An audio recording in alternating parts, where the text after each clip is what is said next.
What's up, guys? JP back at you once again, bringing you guys day number 24 in my 6th annual 31 Days of Horror. This is a series in which we watch and review 31 horror films in 31 days, all during the month of October, leading right up to Halloween.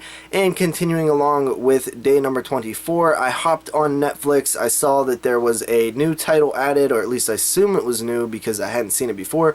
It is titled Residue. I checked this film out because it just sort of grabbed my attention when I was scrolling through. It was a new film, something from this year, and I hadn't heard anybody say anything about it, so I decided to check it out. Basically follows a private investigator who is assigned a task of following and tailing 10 people and digging up dirt on them. He's working for some kind of crime lord type guy who's a little small scale. He wants to get into the bigger times with a bigger crime lord to sort of make more money. He has a daughter who he hasn't really talked to, and basically this guy gets a new task in delivering a package to somebody. He's not supposed to look inside the package or anything like that. He gets attacked by a group of people with guns. He escapes, flees, takes the package back to his house, decides to open it. Inside it is this ancient looking book. He begins to read from the book, and he starts to see visions. We find out that this book has great and mysterious power of some kind. It seems to be cursed or something along those lines, and the criminals who attacked him, once they find out that he begins to read the book, they begin studying him because they know what the book is. He also has a daughter, and he is, you know, sort of a bad father, but he's trying to rekindle his relationship with his daughter after she moves into his apartment. There's plenty more going on in this film, but I'll kind of leave it off there. It's a very weird one, honestly, and the synopsis and just like the basic preview image looked kind of interesting to me, so that's why I went with it. And I actually was not disappointed. It's a very odd movie. It has a very unconventional feel to it. It has a very unconventional storyline.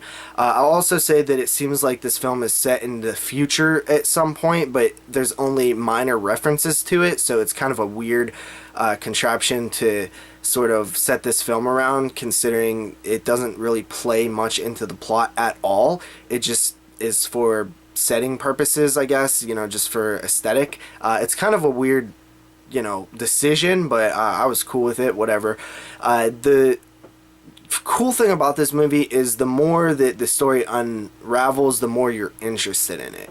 My biggest problem with this movie is that I feel like by the end of it, I was kind of like, I'm not really sure about that. I didn't really get it fully. I think I got the basic understanding of it. I'm wondering if there's maybe some hidden meaning that I didn't pick up on that would make the film a little bit better. From what I understood, it was cool, but it didn't like blow me away like a film like this seems like it's attempting to do. It seems like it's going in that sort of direction where it's gonna all come together and be like, you know, make sense or be brilliant or something like that. Still, with that said though, I found it incredibly entertaining. For some reason, I was really down with this movie. I was really interested in the father-daughter dynamic. There's like very like couple beats of like black comedy in there too, which I didn't expect.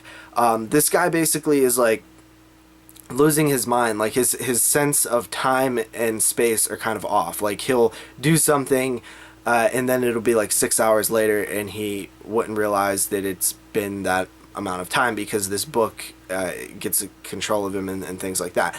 Kind of interesting, honestly. Like I really was into the storyline. The payoff just wasn't as good as I was hoping.